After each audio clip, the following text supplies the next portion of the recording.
This episode is brought to you by Indeed. When your computer breaks, you don't wait for it to magically start working again. You fix the problem. So why wait to hire the people your company desperately needs? Use Indeed's sponsored jobs to hire top talent fast. And even better, you only pay for results. There's no need to wait. Speed up your hiring with a $75 sponsored job credit at Indeed.com/podcast. Terms and conditions apply.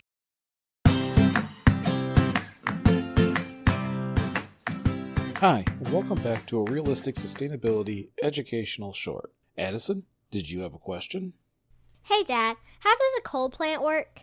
It's a pretty good question, Addison. Not a lot of people know, but honestly, it's really old technology. Coal is mined and then shipped to an energy plant, but that coal is used as what you call a feedstock. They burn it. They burn it for the heat so that they can boil water.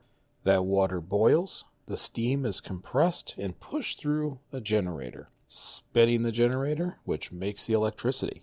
Yep, it's just a steam engine. All that happens is they heat up water, push it through a small area, which pushes on a blade of a turbine to make it spin, just like the wind does on a wind turbine, to create the electricity. So why is this such a big deal if it's such old technology? Well, mainly because burning that coal, it emits a lot of greenhouse gases. And like we've talked in the past, greenhouse gases are what's causing us some real big problems when it comes to our climate on this planet. So when you burn that coal, carbon dioxide and methane are released. Well, not the best solution. Plus, coal plants produce 125,000 tons of ash and 193,000 in sludge, which those companies use limestone and water to clean out of their stacks and then landfill. Now there is a small part of that gets used in other ways, like drywall or concrete, but the vast majority just goes to landfill. So these plants can use a lot of water, between 70 and 180 billion gallons of water. Many will say there's a lot of pros to coal plants.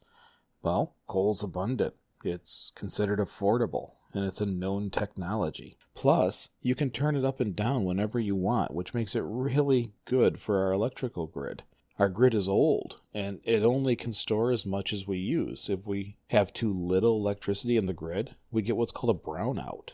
If you have too much, then you can damage equipment. So you always have to keep the right amount of electricity in the electrical grid. Coal helps with that. You can turn up and turn down quite easily.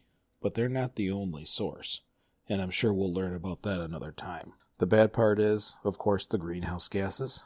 Mining causes all kinds of destruction to the lands and has even made some towns and cities uninhabitable. It creates massive waste from their ash, the water usage, and the sludge. And, very few people know this, but coal fire plants are the number one polluter of mercury in our environment. Coal has been used for centuries, but peaked in 2009 and has been declining ever since. Even in the last 4 years, where extra money was being given to coal to help maintain those industries, they've continuously declined year over year. Even states like Virginia, West Virginia, or Wyoming, who produce a tremendous amount of coal for the rest of the world, is declining in their use of it. Coal is slowly moving out of the limelight when it comes to energy production. In the United States, only 11% of our energy is created by coal, which is the same amount as renewables. But that's all the renewables put together, and 20% of that is still burning wood. So, you know how we feel about that. I think coal has finally met its match. It's finally moving to the wayside. Because recently, in 2019, coal was found to be more expensive than wind and solar. Although more versatile still, the cost of coal is continuously above most renewables. So now it's dangerous and expensive.